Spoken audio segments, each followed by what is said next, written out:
Excusez-moi, j'essaie de mettre mon téléphone. Putain. J'essaie de mettre mon téléphone dans le format qu'il faut pour pouvoir discuter. Mais il faut que je le range comme il faut, en fait.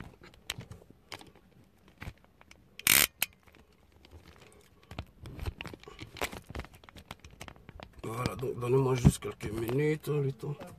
Non, je suis là. Abdul? Non, il ne revient pas. Oui. Okay. Bonjour chers amis. Voilà, vous voyez, comme vous le voyez, je suis dehors actuellement en train de faire des courses, mais j'avais pas le temps de véritablement écrire. Donc voilà, donc je fais cette vidéo, j'essaie d'être le plus court possible pour vous expliquer ce qui s'est passé aujourd'hui à la CPI. Donc pour résumer, c'est que les avocats du président Laurent Gbagbo ont saisi les juges pour demander que le président Laurent Gbagbo soit remis en liberté. Donc qu'une liberté provisoire lui soit accordée. J'essaie d'expliquer le plus terre à terre possible. Et donc les juges se sont prononcés. C'était la 13e, je crois, la 12e décision. Les juges se sont prononcés. Et comme on le sait tous, le juge principal était pour que le président Laurent Gbagbo soit remis en liberté provisoire. Et les deux autres juges ont contesté cette décision. Donc voilà, donc ils ont contesté cette décision. Donc Maître Atit a fait appel. Et quand c'est comme ça qu'on fait appel, ce ne sont plus les mêmes juges qui analysent la décision, c'est la cour d'appel. Voilà, ce sont des juges spécialement qui sont là pour analyser les appels. Ce sont eux qui analysent la décision. Et donc c'est cette cour d'appel-là qui vient de se prononcer aujourd'hui. Donc ce qu'elle a fait, c'est d'analyser les différents arguments avancés par les premiers juges, les juges de la première chambre, pour rejeter la demande de liberté conditionnelle du président. Entre autres, les arguments, je vous cite quelques-uns parce que je ne veux pas que la vidéo soit très longue. L'un des arguments avancés par les juges pour refuser la liberté conditionnelle au président Laurent Gbagbo, c'était que son état de santé n'avait pas été étudié. C'est-à-dire que les juges de la chambre d'appel ont estimé que depuis le troisième refus, l'état de santé du président Laurent Gbagbo n'a pas été pris en compte dans sa demande de liberté provisoire. Donc, ils ont estimé que c'est une erreur de la première chambre et qu'à chaque décision de rejet de la liberté provisoire du président Laurent Gbagbo, ils auraient dû prendre en compte son état de santé. Donc, ils ont estimé que c'est pas juste et que c'était une mauvaise décision. En deuxième point, il y avait le fait que le temps que le président Laurent Gbagbo a passé en détention. Parce que dans les arguments que Maître Atit avait avancé, il y avait le fait que le président Laurent Gbagbo a déjà duré en détention et qu'il fallait qu'il soit libéré. Les juges de la première chambre ont estimé que le temps passé en détention n'était pas pertinent pour demander sa libération provisoire. La chambre d'appel vient d'estimer qu'on aurait dû tenir compte du temps qu'il a passé en détention. L'un des arguments avancés par les juges de la chambre était que le président Laurent Gbagbo nie totalement les faits qui lui sont reprochés et que cela faisait qu'il était susceptible de se soustraire à la justice, donc de fuir si on le remettait en liberté. Les juges ont estimé que cette décision-là n'est pas pertinente parce que c'est comme si on voulait obliger le détenu à admettre sa responsabilité et que ça foule au pied le droit reconnu à chaque détenu concernant la présomption d'innocence. Donc, en définitive, la chambre d'appel demande aux juges de revoir les décisions parce qu'ils estiment que les arguments qu'ils ont avancés ne sont pas pertinents pour refuser la liberté conditionnelle au président Laurent Gbagbo. Donc, c'est une très bonne nouvelle parce que dans l'histoire de la CPI, c'est vraiment la première fois que la chambre d'appel désavoue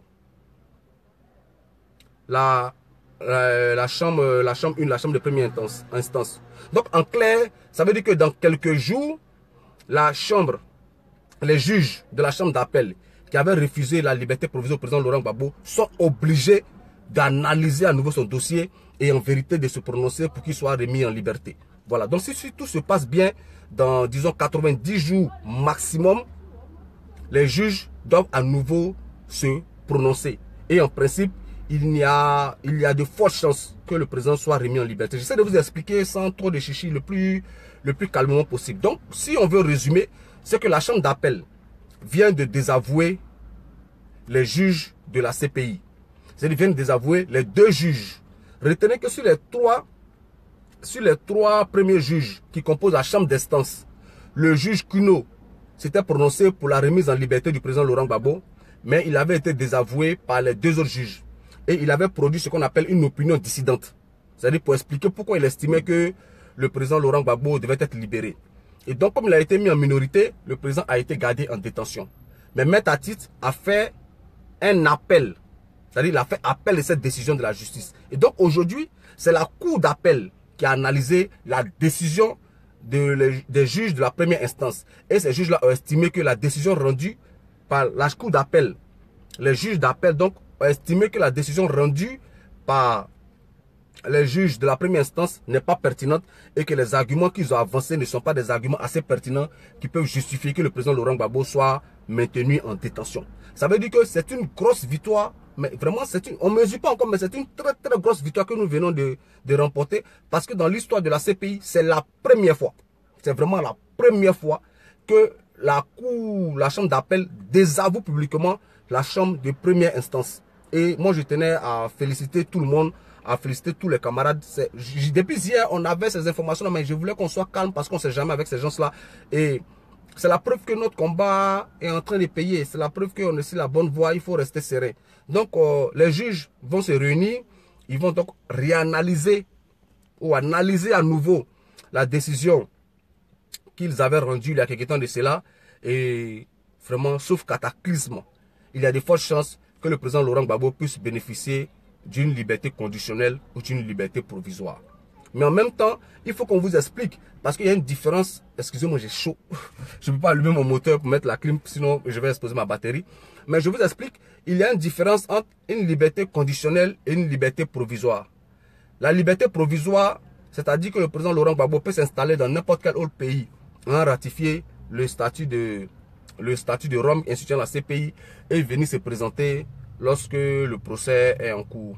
Dans la liberté conditionnelle, c'est-à-dire qu'il doit être détenu dans une villa, voilà, mais c'est dans une maison aménagée, tout, il peut recevoir, mais il ne pourra pas sortir, voyager comme bon lui semble. Voilà, donc c'est l'une des deux décisions que nous recherchons, soit une liberté conditionnelle ou une liberté provisoire. Mais dans tous les deux cas, ce serait déjà une très très grande nouvelle pour nous. Donc voici au stade dans lequel nous sommes. Il y a de fortes chances que d'ici quelques jours, quand je dis quelques jours, 90 jours par là, le président Laurent Gbagbo puisse humer l'air de la liberté. Le ministre Blé Goudé va encore rester en détention, mais en attendant que ses avocats introduisent aussi une demande de liberté provisoire, de liberté conditionnelle. Et je pense que ça ne devrait pas tarder. Donc je tenais à vous féliciter. Voilà, c'est une grosse victoire que nous venons de remporter. C'est une grosse victoire pour tous ceux qui se battent en Côte d'Ivoire, pour tous ceux qui dans la diaspora se mobilisent. Et aussi au président Laurent Gbagbo qui a tenu ferme, voilà, qui n'a pas accepté de se renier. Depuis tout ce temps, il a dit, je suis là pour qu'on aille jusqu'au bout. Et il est resté là jusqu'au bout. Et c'est grand, c'est tellement grand que je ne trouve pas les mots pour vous expliquer. En plus, j'ai chaud là. Mais sachez que c'est une très très bonne nouvelle pour nous tous. C'est une très bonne nouvelle. Quand j'ai appelé même certains aînés, ils m'ont dit yes, yes, yes. Ça veut dire que voilà, c'est bon. Ça veut dire que dès ce soir, on peut déjà commencer à se congratuler, à se féliciter. Parce qu'on vient de très très loin. On vient de très très très très loin. Voilà. Et c'est une très bonne nouvelle. C'est cette nouvelle-là que nous attendions. C'est pour ça que je disais aux amis de rester serein. Parce que certains faisaient comme si le président Laurent Gbagbo devait sortir demain puis aller à Abidjan. C'est pas ça. C'est du droit, c'est plus compliqué que ça. Voilà, c'est plus technique que ça. Ce que nous venons d'obtenir, c'est que le juge de la CPI, la chambre d'appel, la cour d'appel, donc, vient de désavouer la chambre de première instance. En leur disant que les décisions que vous avancez pour maintenir le président Laurent Gbagbo en prison ne sont pas les raisons que vous avancez ne sont pas pertinentes. Voilà, les raisons que vous avancez ne sont pas pertinentes. Et donc, c'est une très bonne victoire. C'est une très grosse victoire pour nous. Si on a attendu depuis 2011, ce n'est pas attendre juste quelques jours qui vont nous distraire. Donc, attendons quelques jours. Et puis, vous pouvez déjà vous congratuler parce que on vient de très très loin. On vient de très très loin. Et c'est bon. C'est la preuve que la ligne que nous avons choisi de défendre, c'est la bonne.